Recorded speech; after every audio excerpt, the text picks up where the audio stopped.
Hey guys, welcome to our channel. So in this video I'm gonna show you how to change Udemy language. So simply in order to do this, first of all you have to log into your Udemy account, and after that when you simply log in here, so as you can see currently I have selected the English language.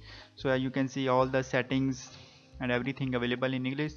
So now in some cases if you want to change Udemy language, so simply you can change your account settings and all in the different language. So simply just how you can do it, first of all you have to move to this profile icon, and here you can see the language option. So simply click on language. So finally here you can see the languages that are available in Udemy. So simply now if you want to change the French or Russian or any language, so simply you have to select the language, and after that you have to click on close button. So as you can see, this is very easy method that how you can change language in Udemy.